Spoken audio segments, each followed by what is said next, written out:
기온이 떨어지고 쌀쌀해지면 혈액순환 장애로 척추질환이 잘 발생합니다. 여름에도 잦은 야외 활동과 무리한 허리 사용으로 척추질환에 쉽게 노출되는데요. 척추질환은 직립보행하는 인간에게 숙명이라고 합니다. 네 발로 걸어 다니는 동물은 척추병이 없지만 서서 또는 앉아서 생활하는 인간은 나이가 들수록 허리에 질환이 잘 생깁니다. 우리나라는 5명 중 1명꼴로 매년 척추질환으로 병원을 찾는다고 합니다. 오늘은 허리 요통과 예방 및 재발을 막을 수 있는 방법에 대해서 말씀드릴게요. 안녕하세요. 두손 시니어 TV입니다. 요통은 진료나 엑스레이, MRI 검사로 원인을 알 수 있는 특이적 요통과 원인을 알 수 없는 비특이적 요통으로 나뉩니다. 특이적 요통은 엉덩이에서 발끝에 걸쳐 발생하는 통증인 자골신경통을 동반한 요추디스크나 요부 척추관 협착증, 부상에 의한 골절, 요로결석, 감염성 척추염이나 암전이, 대동맥 박리 등 생명에 관련된 질병이 원인이 될 수도 있어 치료가 필요합니다. 요통은 움직여 고친다를 주장해 주목받은 마스다이라 전 도쿄대 교수에 의하면 의사치료가 필요한 특이적 요통은 요통 전체의 15%에 불과하며 나머지 80% 이상은 심각한 원인 질환이 없고 엑스레이 등 화상 검사를 해도 통증 원인을 특정할 수 없는 경우가 적지 않다라고 이야기합니다. 비특이적 요통은 장시간 같은 자세를 취하거나 무거운 짐을 옮기는 등 물리적 부하에 의해 발생하는 허리 자체의 불량을 비롯해 심리적 스트레스가 더해져 나타납니다.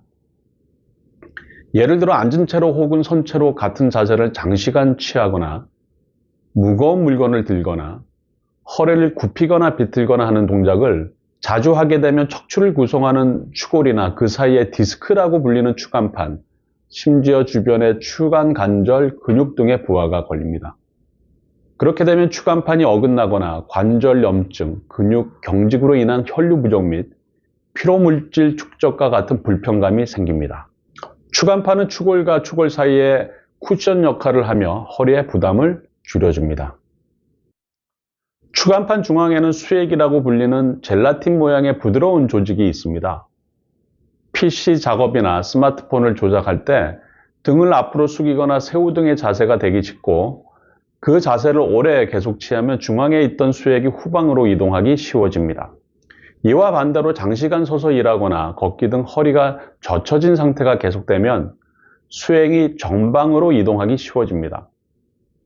비스듬한 자세나 동작이 많아 허리 부하에 좌우 차이가 생길 경우에는 수액이 옆으로 어긋나기도 합니다. 이처럼 이동한 수액은 주위 조직을 손상시켜 요통이 발생합니다. 또한 무거운 짐을 들어 허리에 부하가 가해지면 척추 양쪽에 위치한 척추 기립근을 경직시켜 혈액순환이 나빠지고 통증이 생깁니다. 요통이 발생하면 보통 하루 이틀 정도 참아봅니다. 그래도 아프면 집이나 회사에서 가까운 병의원을 찾게 되는데요. 그러나 어느 병원, 어느 진료 과목으로 가야 할지 헷갈리시죠? 척추질환을 주로 보는 의료기관은 정형외과, 신경외과, 마취통증의학과, 재활의학과, 한방병원, 한의원 등입니다. 최근 몇 년 사이 척추관절 치료를 표방하는 병의원들이 우후죽순처럼 생겨 과잉수술 및 시술로 논란이 되고 있습니다. 척추질환 치료법은 의사 성향, 병원 철학에 따라 다릅니다. 대학, 병원 및 언론에 자주 노출된 의사라고 실력이 있지는 않습니다. 의술은 경험이 가장 중요합니다. 따라서 진료 또는 진단을 받은 병원에서 수술을 해야 한다고 하면 다른 병원에서 크로스 체크를 한번 더 받아볼 필요가 있습니다. 미국 병원은 대부분 척추센터가 있어서 다양한 전문의가 협진을 통해 수술 여부를 진단하지만 우리나라는 의사 한 명이 수술 진단을 내리는 경우가 많습니다. 수술은 일단 해버리면 원상태로 복구하기 힘들고 수술에도 부작용이나 재발이 나타날 수 있어 신중해야 합니다.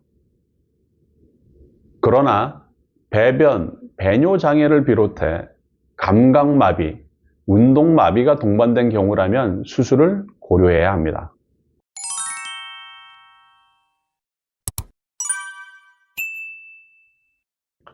척추 질환을 예방하고 재발을 막으려면 반듯한 자세와 적정 체중을 유지하는 게 좋습니다. 또한 허리 코어 근육은 척추의 퇴행을 막는 효과가 있으므로 등이나 허리 주변 복부 근육을 꾸준히 강화시키기 위한 근력 운동이나 스트레칭이 매우 중요합니다. 겨울철이나 환절기에 척추 질환이 많이 생기지만 근본 원인은 근력 저하 또는 근감소증입니다. 근육의 양은 30세쯤 정점에 달하고 40세 이후 해마다 1%씩 감소해 평균 수명에 해당하는 80세가 되면 절반으로 줄어든다고 합니다. 근력 운동은 어깨와 허리, 가슴, 복부, 다리 등 주요 근육을 골고루 발달시켜주는 아령이나 덤벨 들어올리기, 헬스클럽의 부위별 근력 강화, 요가 등이 좋습니다. 유산소 운동으로 추천되는 걷기, 자전거 타기, 조깅, 러닝머신도 근력 운동에 좋습니다.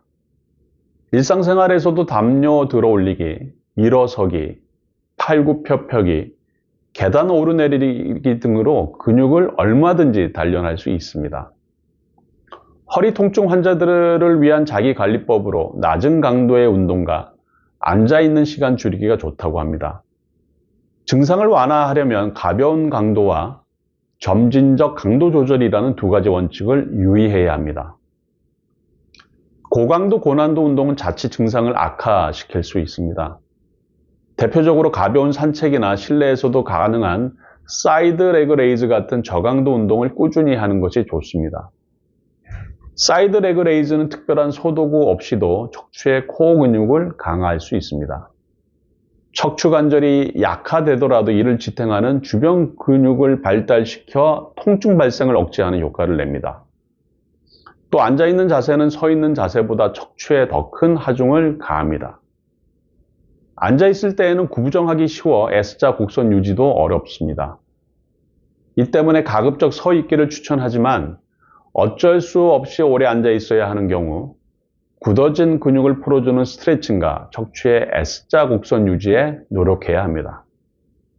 서 있어도 S자 곡선 유지는 필수입니다. 예컨대 계단을 오르내릴 때도 난간을 잡고 허리를 편 상태가 되도록 해야 합니다.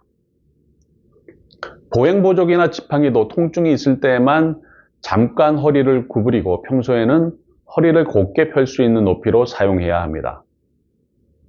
허리를 갑자기 비틀면 척추관을 조이거나 디스크가 튀어나와 급성으로 척추관 협착증이나 허리 디스크를 악화시키고 심한 통증을 유발할 수 있습니다. 예를 들어 정면을 향해 앉은 자세에서 옆이나 뒤쪽에 있는 물건을 잡기 위해 상체만 비틀면 극심한 통증이 발생하기도 합니다. 이런 경우에는 엉덩이와 허리, 상체가 가능한 같은 방향을 향하면서 움직이는 것이 좋습니다. 특히 스트레칭이 좋다고 공원 운동기구 등에서 좌우로 무리하게 허리를 비틀며 돌리는 동작도 위험할 수 있습니다.